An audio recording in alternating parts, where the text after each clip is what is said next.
Hello, this is Dr. Brandon, and in this video we're going to talk about reductive and eliminative materialism. So this is part of philosophy of mind, and we're going to look at some different theories within the materialistic view. Now remember, the materialistic view is saying that the mind is a material thing or has material aspects or is constituted by matter in some sense. And what that really means is difficult to get at. And we're going to look at these two theories here. And let's just start with the first theory, which is the identity theory or reductive materialism. And if you remember, the identity theory is simply saying that the mind is the brain, that mental states are brain states. And sometimes it's called reductive materialism because if you think about what kind of thinking, mental terms talk about mental things and reducing it to talk about physical things. So, if I have pain in big toe, that's a mental term, but now I'm going to reduce it to simply some brain states. And I'm going to say pain in big toe is simply brain state 92 or whatever. All right, so the identity theory is reductive materialism. And it's a very commonly believed theory because if something physical is the mind, it would seem like it would be the brain. And what's going on with the identity theory is you have an identity relationship or an identity statement, right? The mind is the brain, which is similar to some other statements that you might find in science. For instance, what is heat? Heat is high average molecular kinetic energy, right? And saying that heat is the same thing as high average molecular kinetic energy, and that's a successful reduction. We took kind of this vague higher level term and reduced it to something specific. That's what heat is. If the molecules are vibrating rapidly, then whatever that is, it's hot. And if something's hot, then the molecules are vibrating rapidly. So that seems successful. And what happens with these identity relationships is you have what are called one-to-one matchups. And that's what I'm talking about with pain in big toe, right? Pain in big toe is brain state 97. Not 92. Apparently I said 97. Okay, so brain state 97. So that's just a one-to-one matchup. So for each mental state, there's one and only one brain state. And for each brain state, one and only one mental state. That has to be the case if it's an identity relationship. And now we're ready for, right? We're getting ready for an objection to this reductive materialism. And the objection has to do with common sense psychology, or what sometimes is called folk psychology.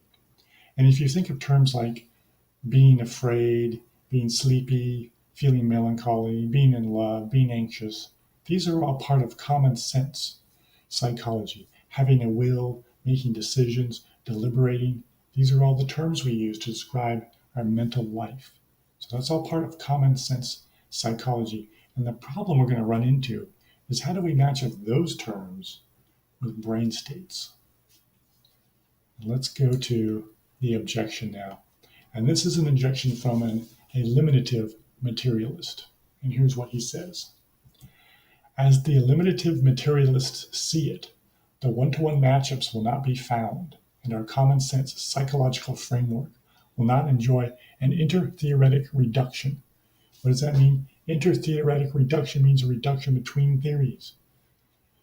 If the identity theory is true, if reductive materialism is true, we should be able to take common sense psychological terms and reduce them to brain states, right? That's what we should be, reduce them to neuroscience. We should be able to do that. But he's saying that's not going to happen. Why not?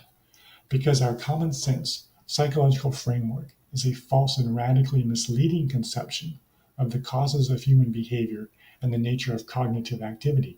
He's saying it's not going to happen because common sense psychology is false. It doesn't talk about anything that's real. It's an illusion. That's really what he's saying here. He goes on. Consequently, we cannot expect a truly adequate neuroscientific account of our inner lives to provide theoretical categories that match up nicely with the categories of our common sense framework. Accordingly, we must expect that the older framework will simply be eliminated rather than be reduced by a matured neuroscience He's saying instead of trying to fix all the problems with common sense psychology, we should just get rid of it. Stop using those terms. Stop talking about things that aren't real. It's like talking about unicorns. What's the point? And he thinks there are historical parallels in the history of science. Just as the history of science has given us successful reductions, sometimes the history of science gives us unsuccessful reductions. And his example has to do with something called phlogiston. I'll read. It used to be thought that when a piece of wood burns or a piece of metal rusts, a spirit-like substance called phlogiston was being released, briskly in the former case, slowly in the latter. Once gone, that noble substance left only a base pile of ash or rust. It later came to be appreciated that both processes involve not the loss of something, but the gaining of a substance taken from the atmosphere, oxygen. So it turns out there was nothing in the wood or the piece of metal that was being consumed. There was no phlogiston there. What was happening was oxidization, oxygen being pulled out of the atmosphere and undergoing a chemical process, right? A bond being formed. So what happened to phlogiston? If you read chemistry books today, there is no discussion of phlogiston in there because it doesn't exist. It was a theory that turned out to be false. It was about something that wasn't real. So we just got rid of it. The eliminative materialist is saying we should do the same thing with common sense psychology. We should just get rid of it. It doesn't match up to anything. It's just an illusion.